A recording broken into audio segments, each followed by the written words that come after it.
Ahead of the Shanghai Cooperation Organization meeting in Uzbekistan, India and China have started disengagement at the Gogra-Hot Springs at the line of actual control in India's Union territory of Ladakh.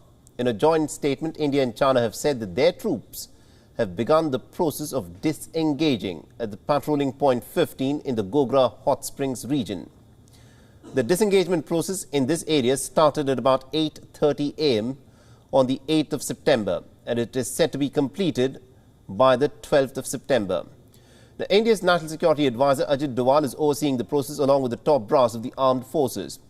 The development has come after 16 rounds of the India-China Corps Commander level meetings that took place on the 17th of July.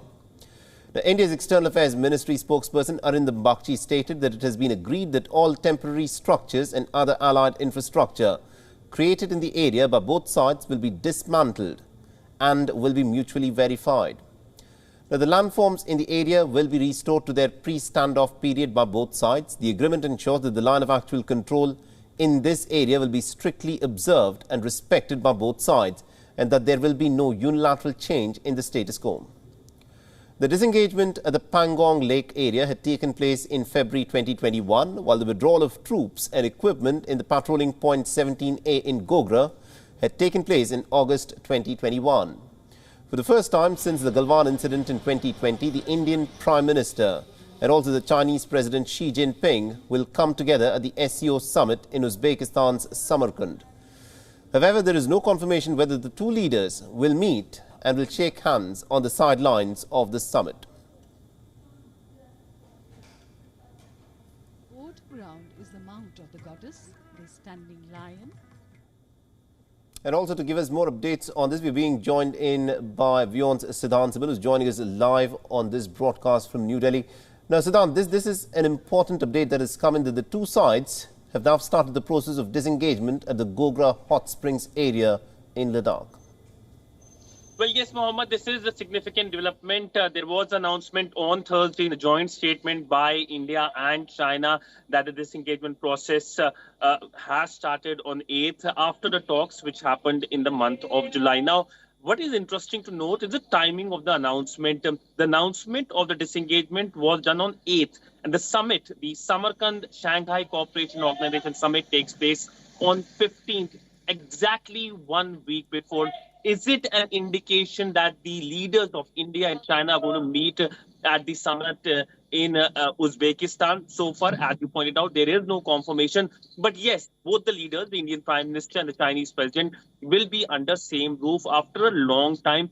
And first time since the Galwan incident, the 2020 Galwan incident in which India lost 20 of its soldiers. China also suffered casualties. It came out with a figure of 4, but it's a number that is doubted given Beijing's track record on transparency. But largely, one thing is for sure that the fact that both sides, both leaders will be together under the same roof, nobody can rule out that there can be, of course, a chance of a police side, if not a structured, a bilateral. But the relationship has gone downwards. We have seen the comments by the Indian External Affairs Minister in past few weeks clearly saying that the relationship is going through a very difficult phase. Absolutely indeed. And also one needs to, in fact, look at the timing of this. As you very correctly pointed out, the disengagement has happened on the 8th of September. The process of disengagement began on the 8th of September. But Siddhant, should India take the Chinese dragon at its face value? Because this could just be a ploy to try and get India to attend the SCO meeting in Samarkand.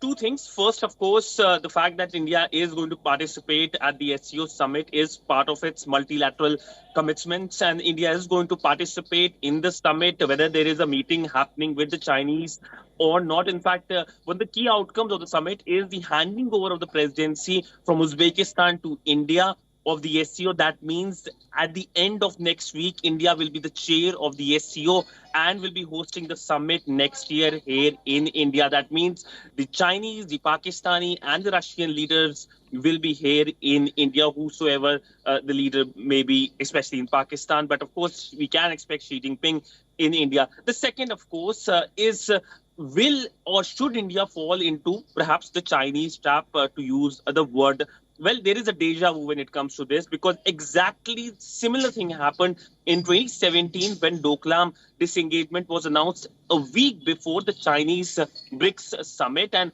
of course, the Indian Prime Minister took part in the summit after disengagement was announced. But as they say, twice bitten is someone, a person who is, of course, a shy person. So largely, India will be cautious when it comes to dealing with the Chinese. Absolutely, indeed. That's very well put there. Thank you very much indeed, Siddhant Sibil, for joining us and getting us all those updates there.